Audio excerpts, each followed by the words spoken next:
week, we talked about fear, but not just any ordinary fear, the fear of trying something new. But we also talked about embracing that fear because we have the right folks in our corner: family, friends, community, a coach, and the best of all, God, right? So here we are mid-year. And like we talked about a few episodes ago, maybe we haven't checked all of our to-dos off the list. Yes? No judgment. My book was supposed to be done way back in March, and I'm just getting it uploaded to Amazon this week. Oops. Shh. I'm supposed to be saving that for a big announcement. Well, that's coming too. But anywho, today I thought it would be the perfect time to talk about motivation. And because there's so much to unpack here, I'm actually going to split this into 2 episodes. Today will be all about motivation, and next week we'll dive deep into visualization and meditation. So go grab that cup of tea, your Dream Your Dreams workbook from my Etsy boutique, and let's lean in to hear what it takes to get things done. Do you find yourself struggling with constant anxiety, stress, or burnout? Maybe you're navigating through overwhelming waves of sadness or darkness. Has someone allowed you to believe that you're unworthy? Well then, we're here to debunk those beliefs and help you to overcome them. Hello, my friend, and welcome to the Radiance from Within podcast, guiding Christian women to build their confidence and self-worth. My name is Heidi, and I'm so excited to have you here. We'll work together to help you overcome negative beliefs by incorporating prayer, devotionals, and journaling into your daily routine. Additionally, we'll explore the power of words and how they can impact your mindset and well-being. Because when you unleash your inner peace, you will find the desire and strength to spread kindness and compassion. Join me each week and unlock your radiance from within. Discover your power and strength and embark on a journey of self-discovery and empowerment.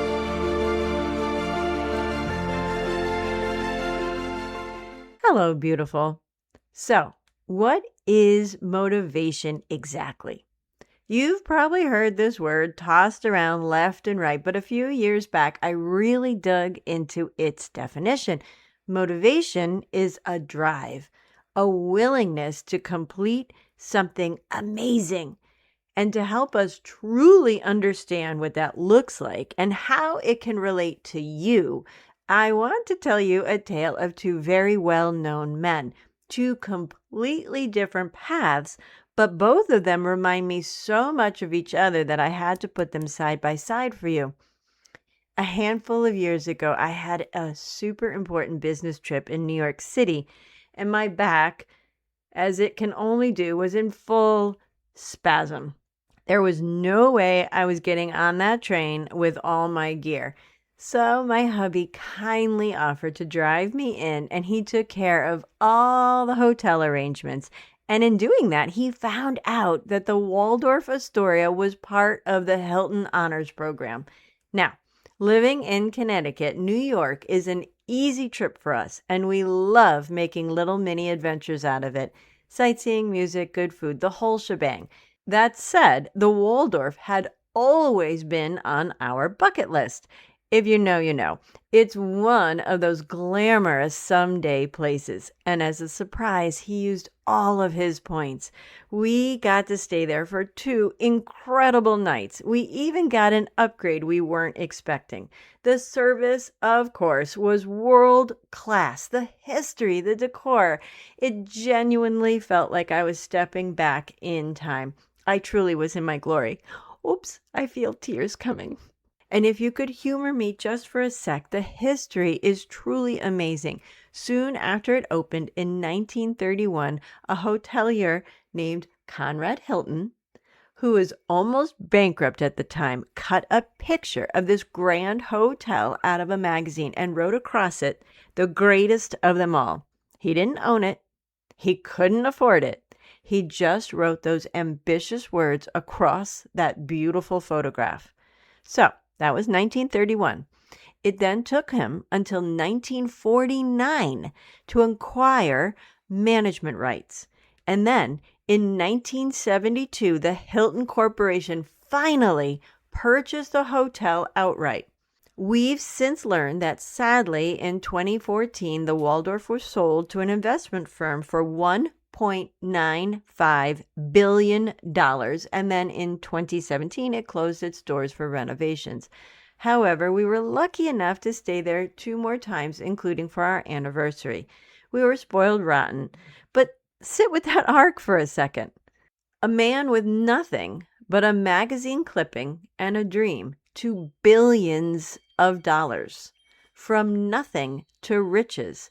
And somewhere in there, our memories were made possible because someone refused to let almost bankrupt be the end of their story.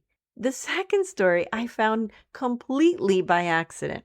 I was searching for the movie Saving Mr. Banks, which, by the way, you must see, and stumbled onto a different film, Walt Before Mickey, which also you must see. It's the story of Walt Disney's early years before he was Walt Disney. Here's what most people don't know. His first studio went bankrupt. I mean, completely bankrupt. He lost it all and had to go back to Kansas City after the war. He took a job at an art studio doing print ads, left that with a coworker to start a commercial company, wound that one down too, started another studio, this one focused on animation. He called it Laugh-O-Gram. It also went bankrupt. The cartoons were popular. It didn't matter. The business failed anyway. Can you imagine? Failed business after failed business after failed business. And somewhere in there, instead of quitting, he packed it up and headed to Hollywood. Loss, loss, loss. And then an empire that's still changing lives almost 100 years later. Conrad Hilton and Walt Disney never met each other in these stories, but they're telling the same tale. Both of them had a vision of how their life was supposed to be. Both of them lost more than once before they gained anything.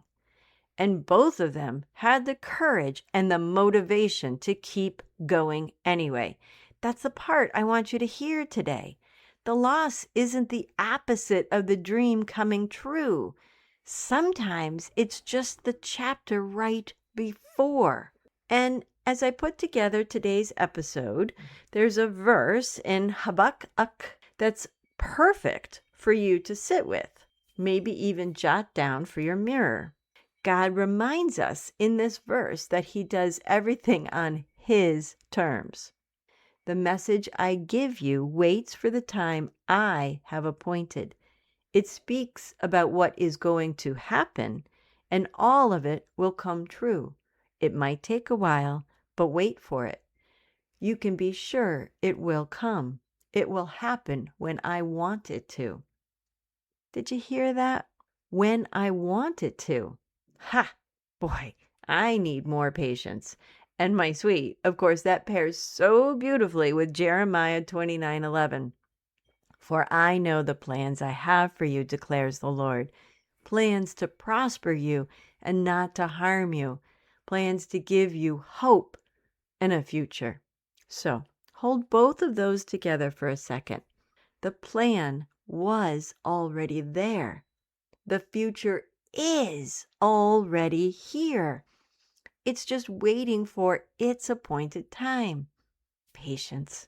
We just need a little patience. But in the meantime, we need to get things done. So, how do we get that kind of drive? Motivation is going to look different for each of us. But here's what's worked for me and for so many people I've talked to. And as usual, whenever I give you a list, please try some of these things out. Take what works and leave the rest. Ready? Journaling. I don't do it every day, but I do it most days. And the days I do, I feel amazing. I get to do a brain dump. I get all of the chaos out of my mind and out on paper. I organize my to-do list and my day into prioritization lists, which is huge. You must not overwhelm yourself with trying to accomplish everything. It's simply not possible, my sweet. Even if you think you are Superwoman, which you are, by the way, but just not physically. What are the 3 most essential things to accomplish today? Write that down. And my journaling usually turns into prayer, which leads me to my next way to find motivation. Prayer and meditation. Taking the time to actually center yourself so you can see your vision, see your dream as a reality, not just a wish. Then there's music. Music, my goodness, what would I do without it? And I hope it brings you joy just as much as me. It's such a simple, easy source of inspiration. Never underestimate a good playlist. But wait, there's more. Books, podcasts, TED Talks. Find the voices that talk to you, the one you actually connect with. Oh, and you must go see a speaker live. There's something different about being in the room. And of course, like we talked about last week, seek support. This one matters so much. When you're working toward a dream, you will get burnt out at some point. You need people you trust who will listen without judgment. Your loved ones, a pastor. You need someone to guide you, someone who's already walked a similar road. You need accountability, a person or a group of people chasing something similar so you can motivate each other along the way. I'm sure there's more we could add to this list, and honestly, I'd love to hear what motivates you. Maybe drop me a note on Instagram. You know where to find me, at Rise, Love, Live. Okay, it's time to settle in for our prayer. Deep breath in and out. Creator God, you have a plan that was created before I was a glimmer in my mother's eye. I just need to have the patience to wait for it all to unfold. In the meantime, help me to find the motivation to take the action steps that will lead me down the correct path, to do your will, not mine, to make good choices, healthy choices, and to not beat myself up when I make a mistake. Lord, help me with grace and mercy. Help me find grace and mercy, not just with myself, but with others. Teach me stamina to help me going when I fall, to get up after I fail, to see past my fears and into the future you already have planned. Father, I thank you for the gifts you have given me. May I share them with the world through kindness and compassion. And we lift all of this up in Jesus' name. Amen. You can and you will accomplish your dream, your vision. You'll do it with passion, with courage, with a plan, and with motivation. Only you can change your life. So what motivates you? And until we meet again, beautiful, I believe in you. Now it's your turn.